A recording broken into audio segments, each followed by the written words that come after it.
So as an Apple user, this is my first time watching a Google event, but there was so much information in here that I was really excited about, and they kept it pretty short. It was like an hour long, and they announced what they needed to announce and told you what you needed to tell you, and took a couple shots at Apple at the same time. I just thought it was really funny when they're like, oh, we're really flattered when other companies take inspiration from the features that we announced on the Pixel, and we had pioneered these features. And then like a few minutes later, they're talking about how the Pixel Pro is now having things that the iPhone 10 pioneered with like the Face ID, as well as like later on they talked about the cinematic mode, which is on the 13 Pro. I thought it was funny. And though I probably won't end up getting the Pixel 7 or the 7 Pro because I just upgraded to the 14 Pro with my provider, there are at least 5 features of the Pixel 7 and the 7 Pro that I'm really excited to see on there. Some of them are new, some of them are not, but it's really exciting to see. And if Google's right about this, maybe Apple will bring them to the iPhone sometime in the near future. So yeah, let's talk tech. I'm Agent with Ardently Tech, and before I talk about those features that I'm excited about, here are some new updates to the Pixel 7 and the 7 Pro and what they're brandishing. They'll both have the new Tensor G2 processing chip, which is their version of like the A15 Bionic or the M2 chips. It's for their phones, and it's well made product as well. It's going to bring improvements to the security system of the Pixel 7 and 7 Pro, as well as the computational photography of the cameras, and even make the Google Assistant better on the phones. Overall, just making the phone entirely better, as it should be every year. The design of the Pixel 7 and the 7 Pro are very similar to its predecessors of the 6 and the 6 Pro, but now they have a new polished aluminum on the Pro, and I forget what metal they have on the 7, but it's also brandishing some sort of metal instead of glass like it was on the 6. So pretty nice aesthetic upgrade. I think the form factor is pretty nice. They also have upgrades to the battery life and to the cameras, which I'll get into a little bit later. And the price point, I believe, stays the same from the last year's model, which means the Pixel 7 Pro is at $900 and the 7 is at $600, which is one of the most intriguing things about this phone because I like that $600 price point of the 7. We might get one for the channel, who knows? Stay tuned for that. But anyway, the first feature that I was really excited to hear about was the audio message transcription. I like to communicate with audio messages, but I'm not always in the moment where I'm able to listen to an audio message.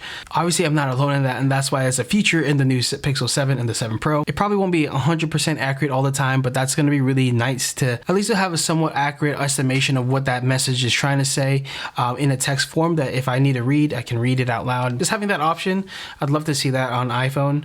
Although Arnell and I sometimes send each other 5-minute long, sometimes even 10-minute long audio messages, and I don't know if that's gonna be fruitful for a text message or a transcription at that point, but maybe they cap it at a certain point. I don't know. We'll see when the reviews come out. The next feature is actually the recorder, which is in the same vein of what I was just talking about with the audio message transcriptions. But basically this, if you're recording and you're in a meeting setting and there's multiple speakers talking at the meeting, the Pixel 7 and the 7 Pro is going to be able to distinguish who's speaking when and all the different speakers talking. And you can go back later and name those speakers as well.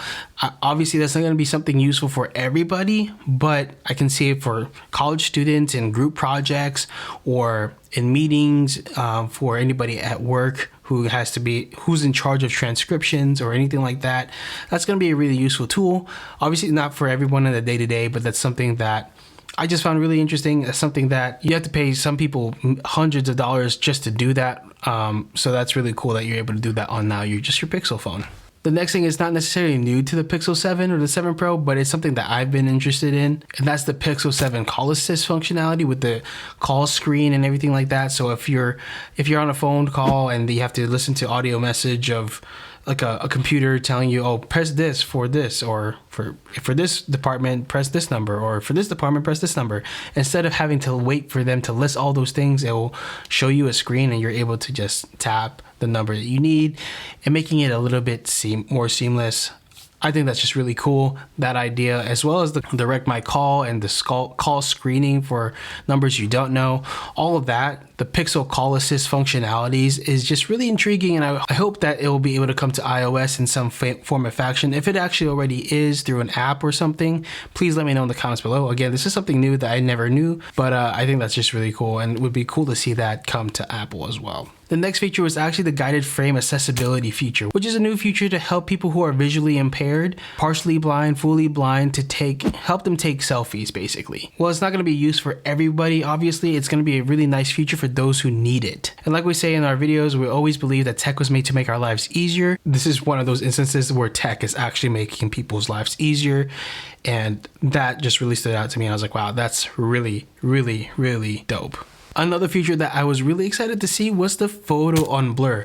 Though they were taking jabs at iPhones the entire time, it's just really cool now that they're able to do this with the 7 Pro and fix it and make it sharper. In some of the examples they show it on screen, you can kind of tell that it got a little glossy, a little finished, but it was still impressively sharp from the original photo. So that's really exciting to see. And I'm going to say this now, I think the photo Unblur feature is going to be a feature that a lot of the other companies are going to try to replicate or make their own. Yeah, are you guys getting the Google Pixel 7 or the 7 Pro? Let me know in the comments below if you're considering getting them, or if you're an Apple user or an iPhone user. Are any of these interesting enough to at least want to see on the iPhone, or maybe even switch over to the Google Pixel?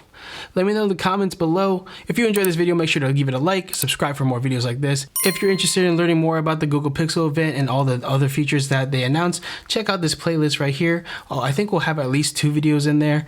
And if not, check out this video right here in the corner, and we'll see you on the next one. Peace.